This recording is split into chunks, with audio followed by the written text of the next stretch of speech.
mas nós estamos no Janeiro Branco, que trata justamente da saúde mental.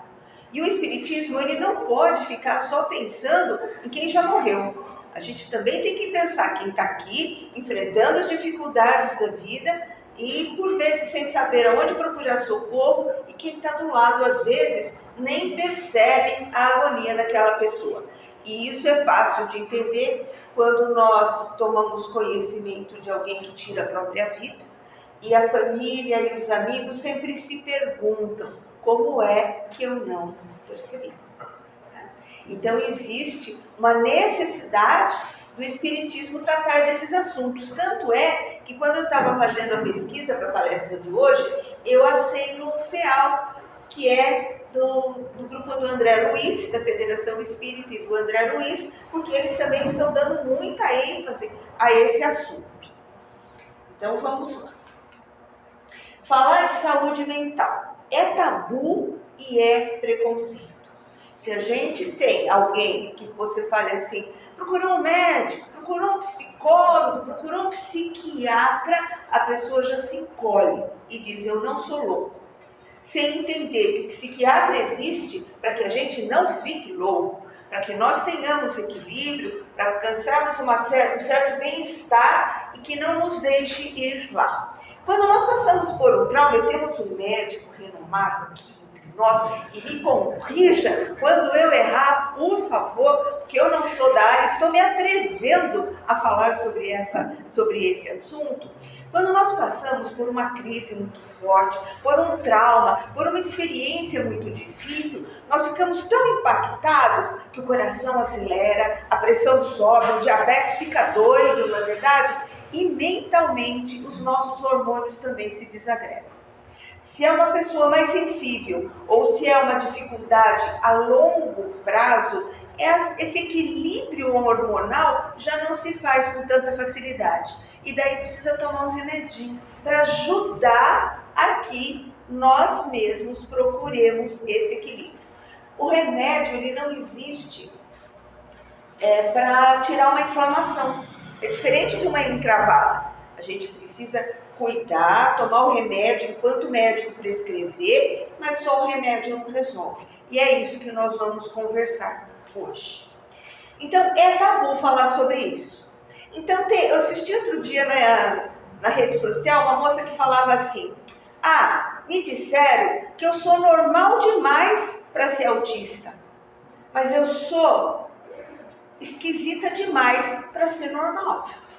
Porque o outro nos julga, o outro nos olha. Então, é mais fácil dizer que a pessoa é esquisita, que a pessoa é geniosa, às vezes é também, mas às vezes é um sintoma de que algo não está bem e nós precisamos nos alertar. E quando nós temos uma situação dessa, ou conosco ou na família, a tendência desse estigma, dessa coisa da doença mental, é você discriminar. É você ter medo e, pela sua própria ignorância, ficar em silêncio. A gente fica numa inação, ou seja, não tomamos atitude, não damos o conselho correto. Ela é assim mesmo, tem dia que é sol, tem dia que é lua, e ela pode estar demonstrando aí uma necessidade de um olhar melhor. Toda saúde mental. Então, quem tem problema de saúde mental? Não, saúde mental, em princípio, só temos todos que estamos mais ou menos equilibrados. Só que quando estamos em desequilíbrio, precisamos dar uma atenção maior. Ela exige um acompanhamento médico, sendo que em muitos casos, em casos leves, o tratamento com a psicoterapia pode fornecer bons resultados. Os casos graves afetam até a vida familiar, profissional e social. Quando alguém sofre com a depressão, a última coisa que funciona são sermões e julgamentos. A pessoa depressiva precisa de acolhimento, de empatia em primeiro lugar. E nós que estamos na casa espírita, por vezes as pessoas nos procuram e falam: olha, eu estou perturbado. Também, está perturbado. Mas se ela tiver um episódio depressivo, só o trabalho não vai resolver. Assim como só o remédio não vai resolver. Porque nós somos corpo, nós somos físico, né? Corpo físico. Somos emoções e somos espírito.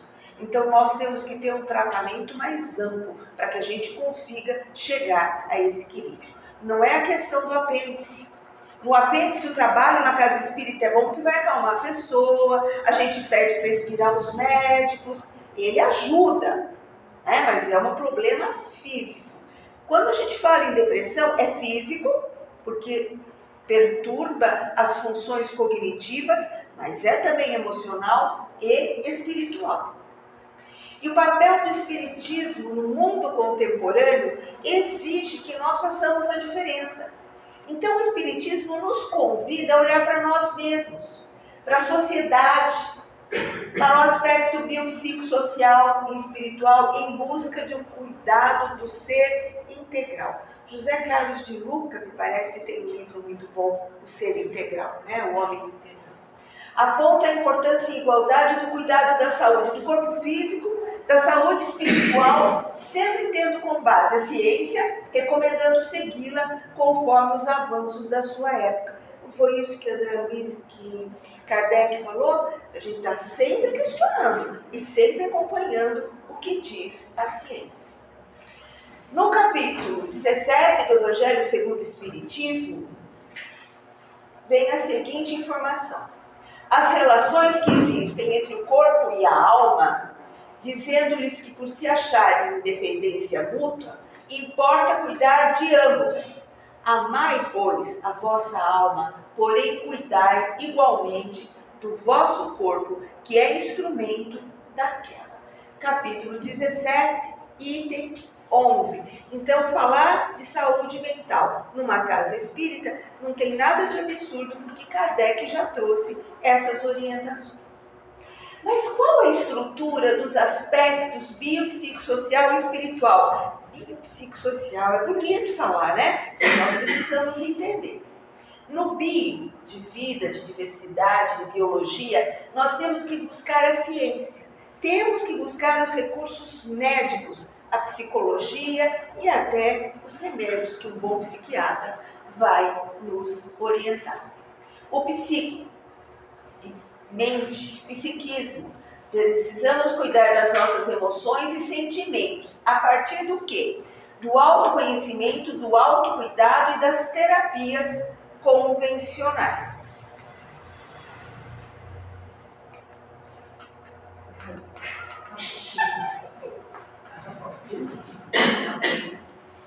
O social. Compreender que funcionamos como coletivo. Nós não podemos exigir que o nosso ponto de vista seja sempre aceito, que as nossas ideias sejam sempre recebidas com a anuência de todos. Nós precisamos entender que vivemos em sociedade e para evoluir nós temos que pensar como um todo. Então eu vou dizer assim, puxa vida, não, eu estou bem, não vou nem ler a matéria, não vou nem me informar, mas eu preciso me informar. Porque às vezes é a minha informação na cabeleireira, na fila de um banco ou dentro de uma casa espírita que vai dar a palavra certa e a orientação correta para a pessoa procurar um socorro. E o espiritual. Podemos reforçar o processo de autoconhecimento atrelado à transformação moral. Eu já vi pessoas chegarem na casa espírita e dizer, eu estou me tratando de depressão. E quem atende fala assim, imagina, é falta de fé. Isso aí é falta de um tanque para lavar. A pessoa às vezes até lava roupa para fora, mas está deprimida pelo excesso de trabalho, pelas dificuldades da vida. Então nós precisamos tomar muito cuidado, porque a gente não sabe o inferno que o outro vive. E às vezes ele está com um sorriso no rosto, mas por dentro ele está completamente destruído. Então precisamos afinar nossa sensibilidade. Vamos falar alguns nomes, são várias as doenças mentais, mas as mais corriqueiras, a depressão. É uma tristeza persistente, o pensamento ligado à morte. Uns têm medo de morrer e para isso ficam depressivos, ficam nervosos, e outros têm a ideia suicida, porque não aguenta mais a vida. Um suicida, ele não quer morrer, ele não aguenta a dor de viver.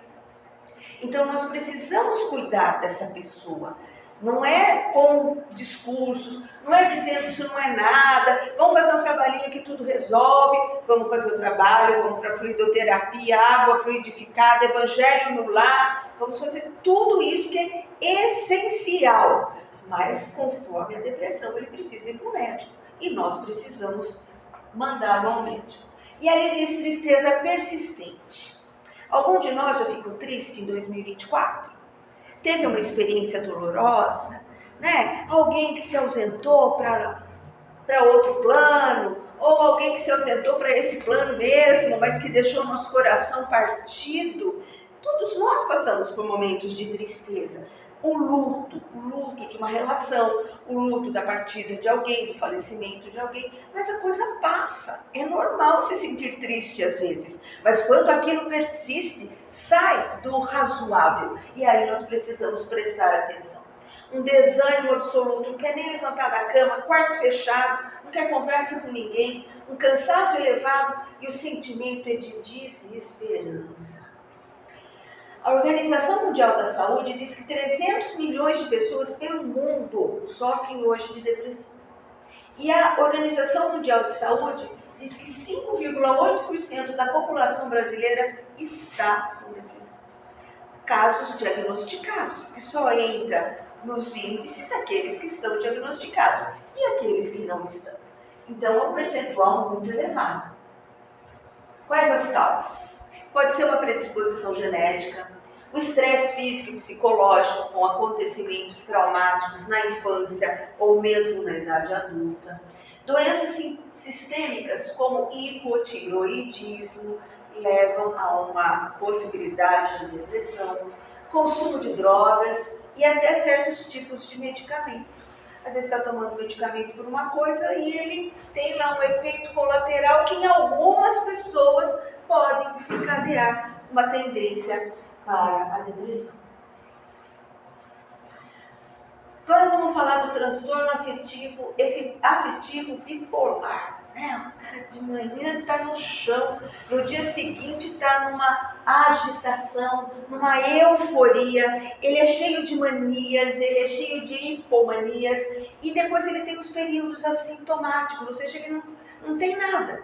E passa uma época boa, de repente ele fica transtornado, de repente ele está eufórico, é um sistema que nem uma roda gigante. E a pessoa vai vivendo aquele transtorno, aquela dificuldade e leva junto a família, porque os problemas de saúde de um membro afetam toda a família. E se a doença for mental, afeta ainda mais. Daí a pessoa vem e fala assim, uma família bem estruturada, não tem isso. Tem sim. Qual é a família bem estruturada? O ser de perfeitos. Tem lá 10 na mesma família, todos estão no mesmo nível de perfeição? É uma mãe que chora porque o filho não tem juízo, é uma mãe que não dorme porque sabe que o menino usa droga, enquanto ele não chega, ele está sofrendo, ele está numa dependência, ele precisa de ajuda. Mas e essa mãe? Como é que ela fica depois de 1 ano, depois de 2 anos, depois de 10 anos, indo buscar o filho em algum lugar? Ela também tem que ser olhada, tem que ser verificada. E quando você tem uma pessoa que está nesse nível, um dia muito eufórico, um dia muito depressivo, presta atenção. Na medida do possível, aconselha para procurar socorro. Ansiedade. Ansiedade é a doença do século, né? E todos nós estamos um pouco ansiosos mesmo.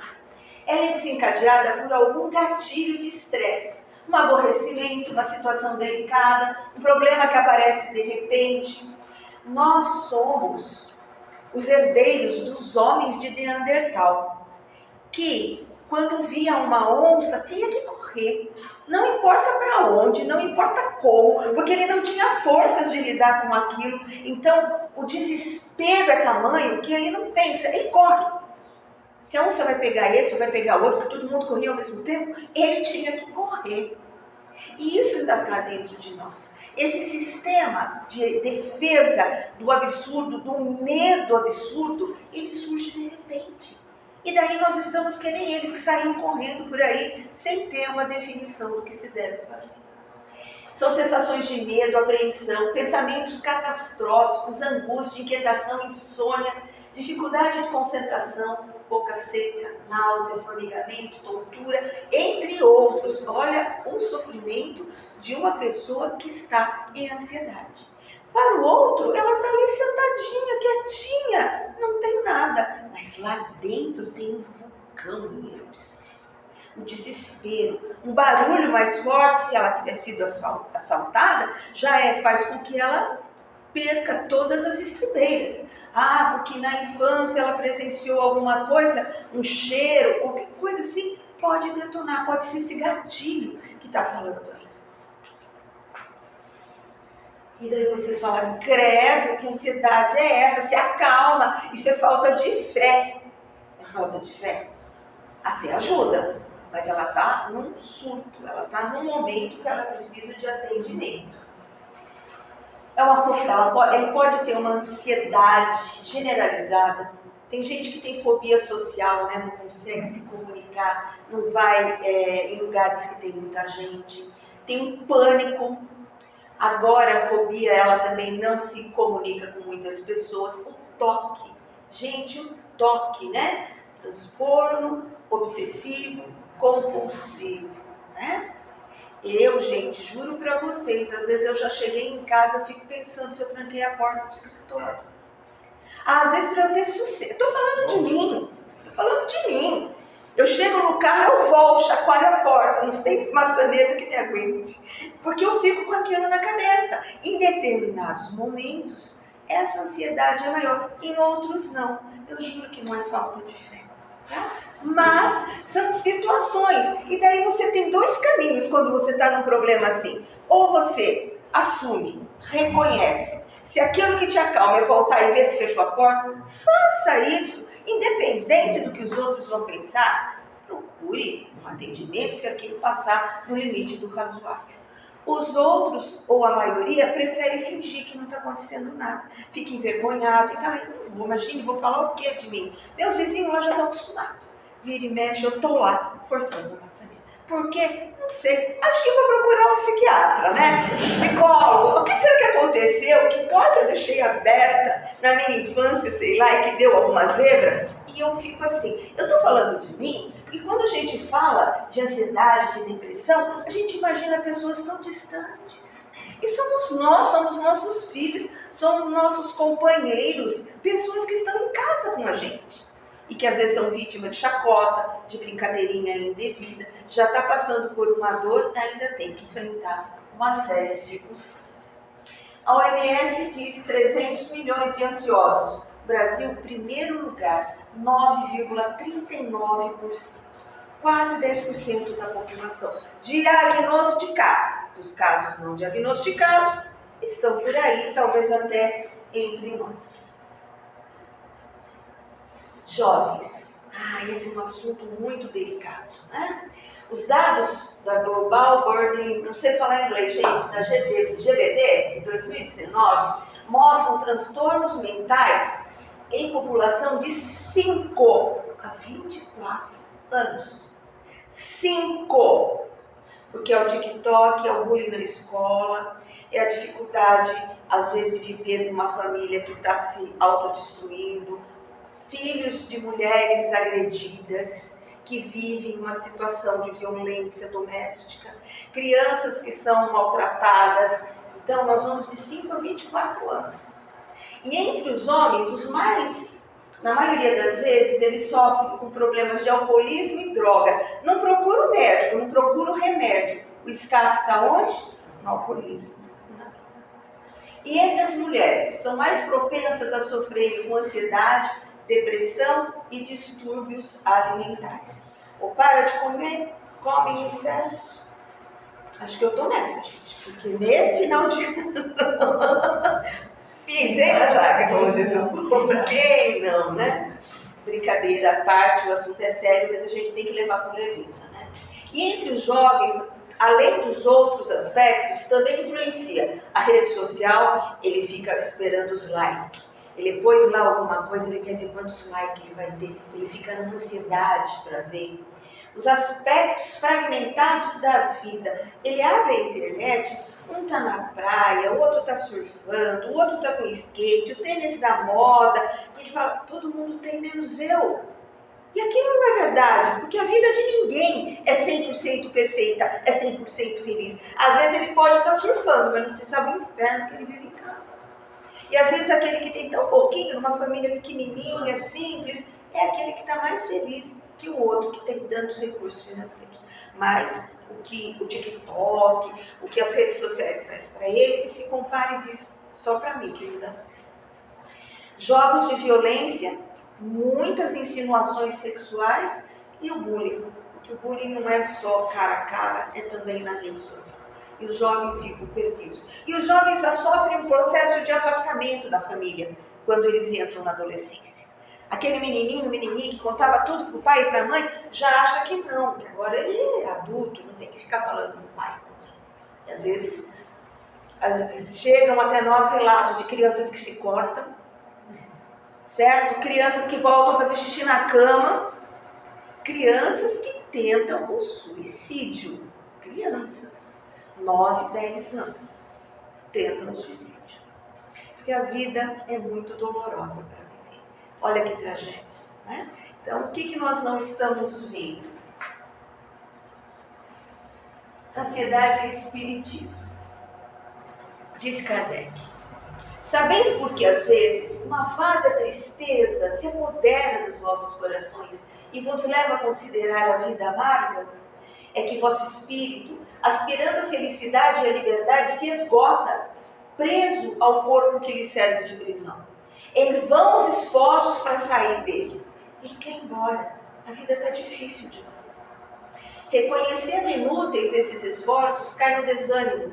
E como o corpo lhe sofre a influência, toma-vos a lassidão, o abatimento, uma espécie de apatia, e vos julgais infelizes, incapazes e não apropriados para esta vida. Kardec já se preocupava em nos alertar. E tem a síndrome de burnout, que é uma síndrome do esgotamento profissional, excesso, olha, eu escrevi lá, excesso de trabalho. A OMS classificou o Brasil em segundo lugar. Quem sabe quem está em primeiro lugar? Japão.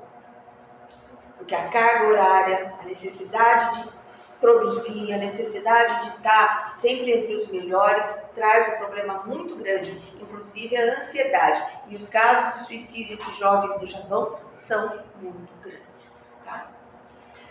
É uma exaustão, nervosismo, cansaço excessivo, é físico e mental. Estresse, alteração de humor, entre outros, não devem ser ignorados e podem evoluir para a depressão. Uma pessoa com síndrome de burnout, ela está sofrendo uma doença profissional e se ela for ao INSS, ela vai entrar como um auxílio doença profissional, não apenas um auxílio doença.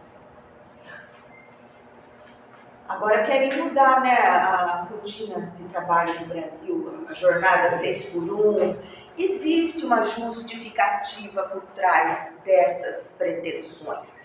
Vai funcionar? Como vai funcionar? E quando vai funcionar? Não sei. Mas uma das indicações é isso, que a pessoa trabalha tanto. Uma cidade grande, a pessoa acorda às 4 da manhã, pega um ônibus às 5, fica 2 horas dentro de um coletivo, vai trabalhar 8 horas, às vezes no serviço pesado, ou às vezes onde ela gasta muito do intelecto, termina, é mais 2 horas para chegar em casa, sem contato praticamente nenhum com a família, e isso tudo vai transformando aquele ser humano num ser adoentado.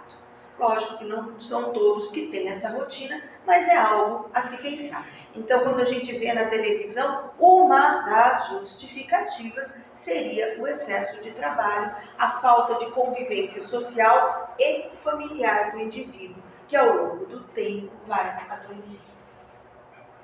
Quem estava com síndrome de burnout era a Fátima, do jornal, não, a mulher do Fátima Bernardes. Ela tinha uma labirintite, que não se curava. Em determinados momentos ela tinha palpitação, tinha tontura, e buscando saber, trabalhar na Globo, né, gente? Mas com excesso de trabalho, porque tem a rotina de casa. E essa aí é pior para as mulheres, porque a gente tem uma tripla rotina, né? A gente trabalha em casa, a gente trabalha fora e nós somos as grandes cuidadoras. Então, em alguns momentos da vida, além do trabalho fora, de cuidar da própria casa, cuidamos de pai, cuidamos de mãe, somos nós as cuidadoras. Então, precisa ter um olhar muito amoroso para essas mulheres. Nos próximos 30 anos, a depressão deve se tornar a doença mais comum do mundo. 450 milhões de pessoas são afetadas por transtornos mentais, a maioria delas nos países em desenvolvimento. O Brasil, infelizmente, ocupa os primeiros lugares, considerando o número de pessoas afetadas por essa doença na América Latina. É pandemia. É no mundo todo pandemia, né? Então, nós precisamos afinar o nosso olhar para dar socorro a essas pessoas, porque tudo que tem tratamento no começo, com mais facilidade você consegue uma melhora. E agora nós vamos falar de solidão e solitude. Solidão e solitude. Se você olhar de fora, é a mesma coisa. É aquela pessoa que está sozinha, lendo um livro, aquela pessoa que anda sozinha, ela está sozinha. Quando você está na solidão, é um isolamento, uma reclusão, e é uma condição associada a tristeza e dor. Ela se sente abandonada pelos seus familiares. Os amigos não estão disponíveis para ela. Então ela está num momento de profundo pesar, sofrendo de solidão, desamparo. E a solitude é um isolamento voluntário, positivo e em equilíbrio. Ele sabe que pode contar com outras pessoas, mas prefere estar sozinho. Mas se ele precisar, ele sabe que pode contar. Se ele acionar um grupo de amigos, ele sabe que ele vai sair para balada, que ele vai ter um almoço gostoso. Então tem uma diferença muito grande, a dor. O solitário sente dor. O que está em solitude está apaziguado durante a vida. No livro de Joana de Ângeles, Jesus, o psicoterapeuta excelente, sugere que amar ao próximo como a si mesmo, após o amor a Deus, como a mais importante conquista do homem, conclama-o a amar-se, a valorizar-se, a conhecer-se, de modo a planificar-se com o que é e tem, multiplicando esses recursos em implementos da vida eterna, em saudável companheirismo, sem a preocupação de receber a resposta equivalente. O homem solidário jamais se encontra solitário. A fé no futuro, a luta por conseguir a paz íntima, eis os recursos mais valiosos para vencer-se a solidão, saindo do arcabouço egoísta e ambicioso para a realização edificante, onde quer que se esteja. Joana de Ângeles, o homem integral. Quando o pessoal daqui, onde deve existir muitas pessoas que vivem sozinhas, se armam de boa vontade, de uma alegria insana, pega uma estrada para levar sopa para os necessitados. Você acha que alguém ali se sente solitário? Quando o padre Lancelotti sai para a rua, abraçar os fedidos, os desdentados, os esquecidos e os oprimidos, esse homem sente solidão. Quando Chico, machucado, olhos sangrando, doente, abria as portas de casa para receber quem quer que procurasse, esse homem sentia solidão? Não. São pessoas que, apesar de sozinhas, conseguem atrair os outros e assim jamais estão sós.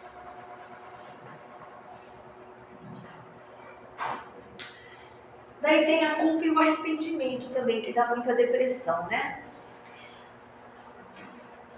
Todo mundo erra na vida. Na maioria das vezes, buscando acertar, a gente erra. A gente dá uma escorregada. Poxa, depois você pensa, eu não devia ter feito assim. Às vezes não é nem o que você decidiu, mas é a forma como você conduziu. Poxa, eu podia ter conduzido de outra forma. Eu podia ter conversado de outro jeito. Eu podia ter abraçado primeiro, antes de fazer alguma coisa. E daí vem o arrependimento. O arrependimento é um sentimento salutar. Porque se nós precisamos aprender a nos conhecer pessoalmente, temos que saber onde estão as nossas luzes e as nossas sombras. Temos que buscar melhorar. E para buscar melhorar, temos que saber onde erramos. Temos que olhar no espelho no final do dia e falar, não posso mais fazer isso, tenho que mudar meu jeito de ser. Já a culpa é aquilo que fala, eu não devia ter feito, eu sou mesmo uma desgraçada, nada dá certo para mim, ninguém me compreende, e aquilo não é produtivo. Ele fica se culpando, tem medo talvez do fogo eterno, do inferno, não sei, mas enfim, ele não consegue sair daquela questão da culpa. Será melhor a coroa de espinhos na fronte do que um monte de brasas na consciência, diz André Luiz, no mundo maior.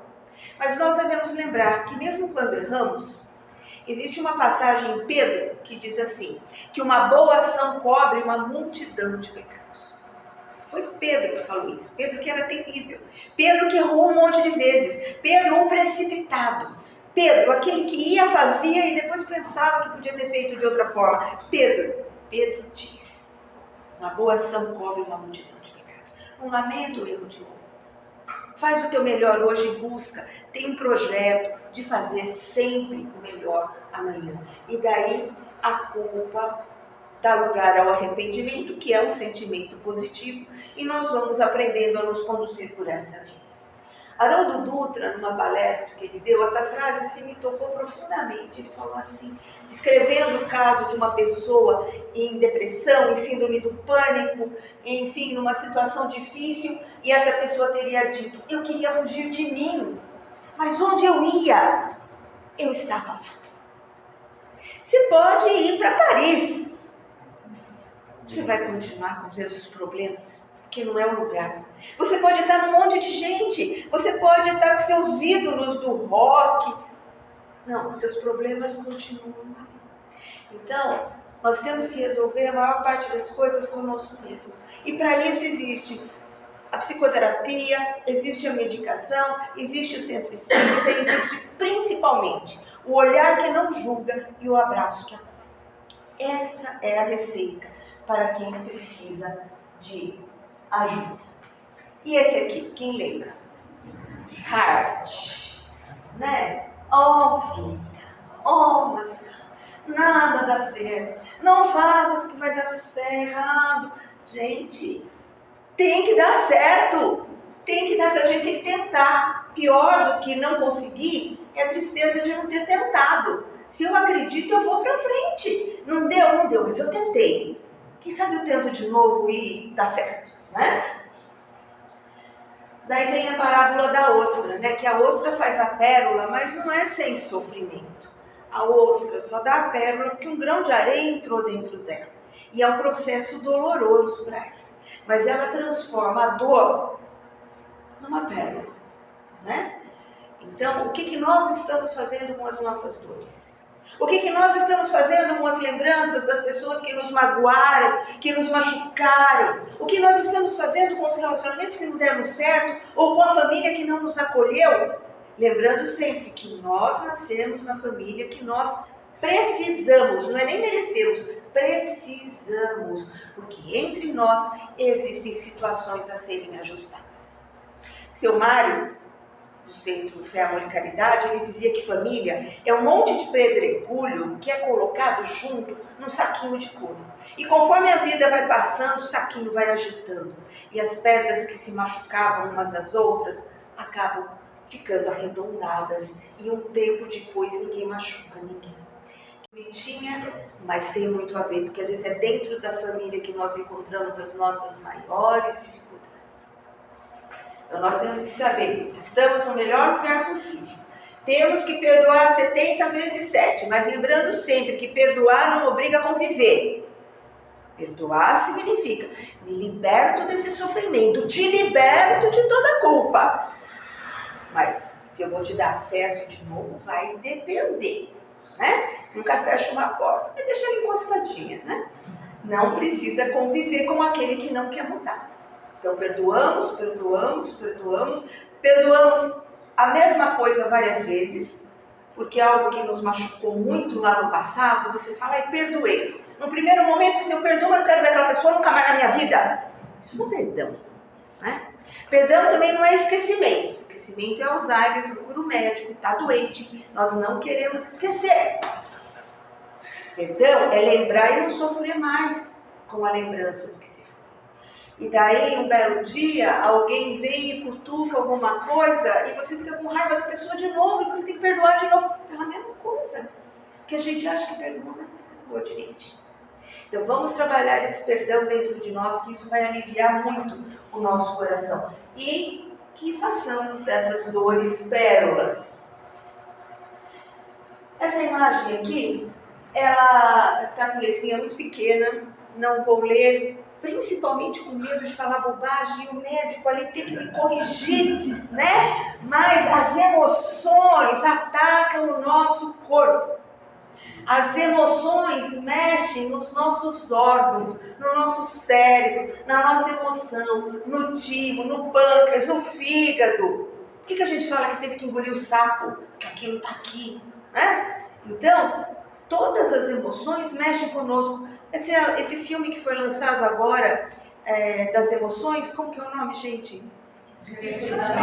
Divertidamente. Olha como as emoções mexem com a vida daquela menininha que entrou na adolescência e ficou doida, custou achar um equilíbrio. As emoções alteram e o nosso corpo sente. Precisamos tomar muito cuidado, porque existem doenças que são, não digo provocadas, porque vai também aí uma questão de fragilidade em algum órgão, alguma coisa que venha de nossos pais, de nossos familiares, mas eles podem, inclusive, fazer eclodir doenças, certo, doutor? Mas se mexe com o nosso corpo, mexe também com as nossas energias, e nós somos energia. E mais, tudo, lembra da primeira figura que eu coloquei ali da Fial, que era um cérebro amarrado por uma corda? Tudo que mexe com a nossa emoção, com o nosso intelecto, ataca demais os nossos chakras. O coronário, o frontal, esse que também trabalha a emoção, tudo desregula. Então nós temos que cuidar do físico e cuidar das nossas energias. Por isso, a fluidoterapia ou os passes são fundamentais para isso. Desculpa se eu falo muito rápido, gente, mas eu tenho prazo, eu tenho fama de falar demais. Remédio, só remédio funciona? Não sei, ó. Vermelho, amarelo e verde. Só vai estar verde se for prescrito por um médico. Só vai estar verde se você tiver sido analisado por alguém. Se não, cuidado. E é melhor parar. Procura um médico, senão o remédio que você está tomando pode piorar a situação. Essa figura aqui... não funcionou. Ó, é uma receita médica. Sabe de quem? De Elvis Presley, que morreu por overdose de medicamentos, talvez drogas e bebida também. Mas ele tomava um remédio para acordar, se manter acordado, um remédio para dormir quando ele queria dormir, um remédio para abrir o apetite, mas muito mais para diminuir o apetite, porque ele estava extremamente obeso. Então ele era ele tomava um coquetel de remédio, que obviamente com o passar do tempo foi complicando a coisa. Essa receita eu até prefiro que ela fique meio ilegível, porque ela está numa reportagem que foi feita de direito médico, de direito da saúde, dos cuidados que se devem ter com a prescrição inadequada, né? E aí nós vamos na terapêutica espírita. Qual é o primeiro passo? Mãos estendidas. Olhar sem julgamento. O maior milagre do Cristo era ele não julgar ninguém, ele recebia todos. Ele não questionava, ele não julgava, ele não dizia, esse aqui. Não, vem, estou aqui para vocês. No centro, atendimento fraterno, os passes, a água fluidificada e a desobsessão. Mas só isso não vai adiantar, se a pessoa não for para casa e não fizer a liçãozinha, né? Uma autoanálise, um pensamento positivo, boas músicas, boas leituras. Funk eu não recomendo, tá certo, gente? Uma coisa mais suave, mais leve, para a pessoa se acalmar. Modificar o comportamento, ver o sistema de crenças e a forma de encarar a vida e o outro. Nós espíritas não podemos pôr a culpa em ninguém. Não tem mordomo, a culpa não é da mãe, a culpa não é do pai. Nós somos o resultado das nossas escolhas. Estamos nos lugares que precisamos estar pelas nossas escolhas, pelas nossas atitudes, inclusive escolhas que fazemos hoje. Que às vezes a gente veio para cá sem nenhuma tendência para ficar doente, mas escolhemos beber demais, fumar, enfim, e de repente o nosso corpo vai sofrer uma doença, e não é porque Deus esqueceu de nós, e não é porque nós estamos pagando, porque o Espiritismo não cobra dívida, não cobra fatura, ele dá novas oportunidades, mas principalmente aceitar o outro. A mãe que o filho não quer deixar droga, o esposo que é violento, separa, né? Mas não fica eternamente tentando mudar, porque o outro não muda enquanto ele não quer mudar. Uma mãe perguntou para mim uma vez: então a senhora está falando que eu não preciso rezar para o meu filho? Deve rezar. Porque a mãe quer que o filho esteja assim, ó, voltado para o alto, carneiro, indo para frente, maravilhoso, né? Ao infinito e além. Igual o desenho animado, ao infinito e além.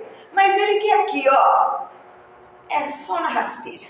Ele não está afim disso. Ele quer beber, ele quer fumar droga, ele quer fazer um monte de coisa. E a mãe quer aqui, e ele quer aqui. E ele sai, essa mãe desesperada. Essa mãe desesperada, quando ela reza, o filho que está aqui, pronto para encher a cara e aprontar todas, quando a mãe reza, porque a ligação de pai e mãe é muito grande, o pêndulo faz isso, ó.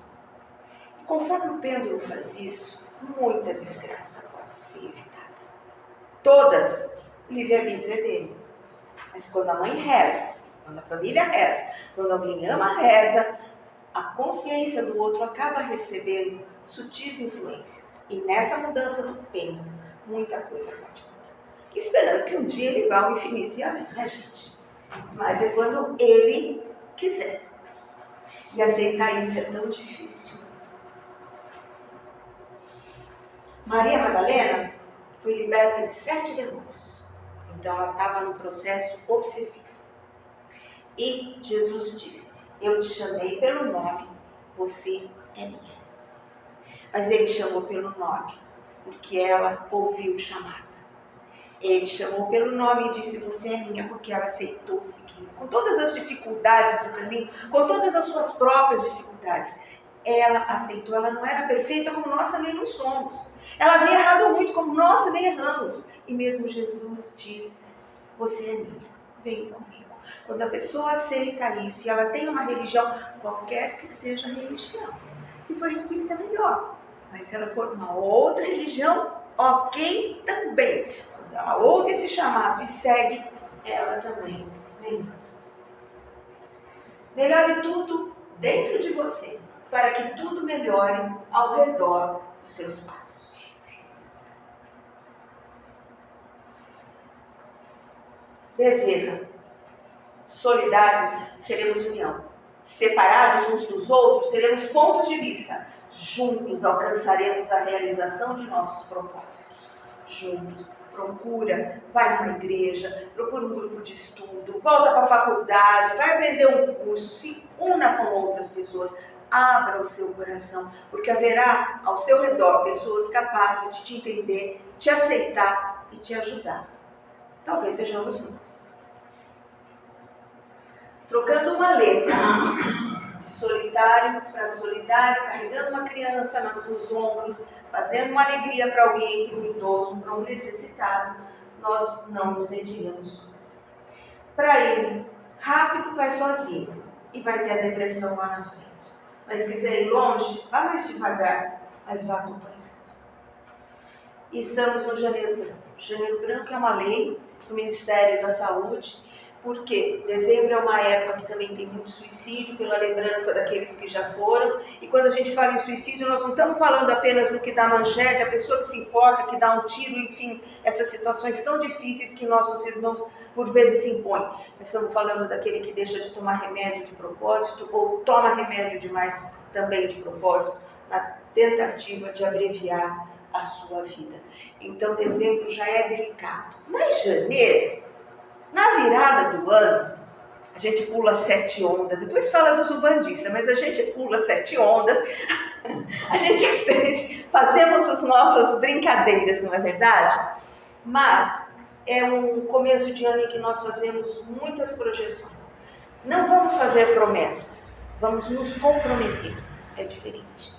Todo mundo já falou: esse ano eu vou fazer regime. Eu falei: tá, a Lourenço está indo de prova, não sei, né? Vou tentar, Lourenço. Né? Nós falamos: esse ano eu vou fazer um curso, vá fazer. Não fica só, porque você já prometeu que ia fazer no passado e não foi. Você já prometeu que ia buscar uma outra terapia e não foi. É hora de se comprometer conosco mesmo. Porque estando bem, nós somos capazes de viver melhor e ajudar quantas pessoas estão à nossa volta.